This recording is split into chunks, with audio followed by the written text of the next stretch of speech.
નમસ્કાર ખેડૂત મિત્રો, રમણીકભાઈ વામજાની ચેનલમાં આપનું હાર્દિક સ્વાગત કરું છું મિત્રો. તો આપણી સમક્ષ રમણીકભાઈ વામજા આપણી હાજર છે મિત્રો. તો આપણે આજે માહિતી ખાસ કરીને જે વાદળછાયું વાતાવરણ, જે ઘણા સમયથી રમણીકભાઈ જણાવે છે કે વાદળછાયું વાતાવરણ રહેશે, તો ઘણા વિસ્તારની અંદર વાદળછાયું વાતાવરણ રહ્યું છે અને ઘણા વિસ્તારની અંદર એવો છૂટો છવાયો મિત્રો વરસાદ થયો છે.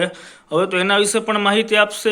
અને બીજું કે ખાસ ખેડૂત માટે જાણકારી એ છે કે જે ભાવતાલ, જે કપાસથી માંડીને મગફળી સુધીના જે ભાવ છે એના વિશે પણ તમને માહિતી આપશે. તો મિત્રો આપણે શાંતિથી વિડીયો સાંભળશું. બધા મિત્રો, ખેડૂત મિત્રો છે ને શેર કરશું, લાઇક કરશું ને સબસ્ક્રાઈબ કરશું. તો રમણીકભાઈ વામજા.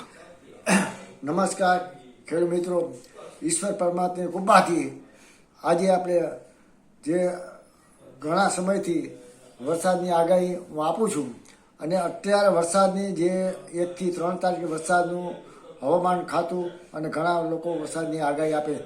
વરસાદ થાવ કે ન થાવ એ કુદરતી વાત છે, પણ વરસાદ 1 થી 2 તારીખની અંદર ખાલી છાંટા પડશે અને હવામાન થોડો પલટો આવશે. 3 તારીખ પછી ફરી ઠંડી એક રાઉન્ડ આવશે.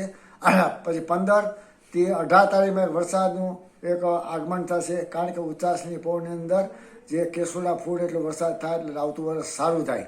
અને અત્યારે જે ખેડૂત મિત્રો ભાવતાલ, મેં ઘણી ફેરી ખેડૂત મિત્રો ભાવતાલ એક કુદરતી વાત છે.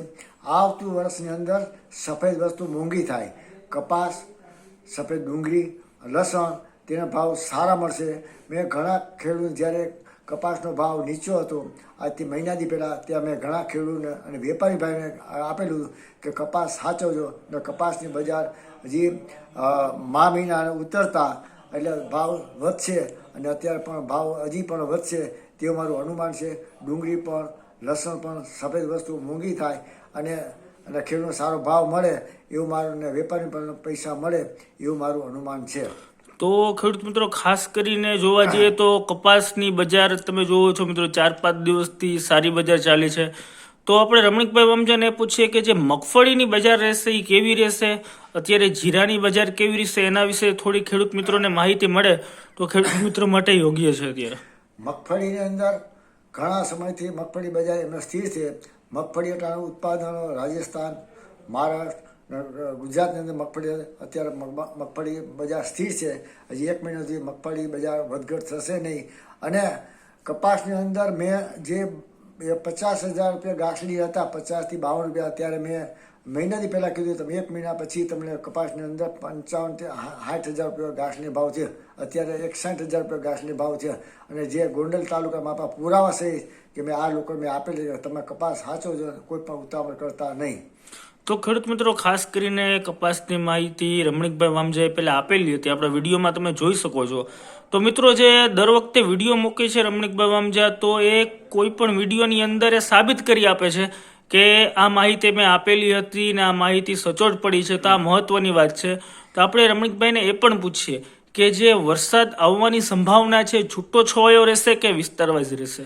વરસાદ 2 દિવસ અંદર છૂટો છવાયો રહેશે ને આવતા વર્ષના કચ્છ બંધાય એટલે કોઈ પણ વરસાદ 2 થી 5 ઇંચ વરસાદ થાય નહીં, ખાલી છાંટા છૂટીને વાદળી હવામાન શુક્ર અને શનિવારે રહેશે અને સોમવારે પાછું ફરી એક ઠંડીનો રાઉન્ડ આવશે. અને ઉતાસની પહેલાં ફરી એક વરસાદનું સારું પવન ને વાવાઝોડું સાથે વરસાદ થાય અને વંટોળિયા પણ થશે, કારણ કે ઉતાસની આપણે જેટલા વંટોળિયા ને વરસાદ થાય એટલે આવતું વર્ષ જેમ સહદેવ જોશી કહી ગયા કે કેસુડા ફૂલ પર વરસાદ થાય એટલે વરસ સારું જાય એવું મારું અનુમાન છે. તો ખેડૂત મિત્રો ખાસ કરીને રમણીકભાઈ વામજાની ચેનલને આપણે લાઇક કરીએ, સબસ્ક્રાઇબ કરીએ અને બધા ખેડૂત મિત્રો સુધી પહોંચે માટેના પૂરા પ્રયત્ન કરીએ મિત્રો. જય શ્રી કૃષ્ણ.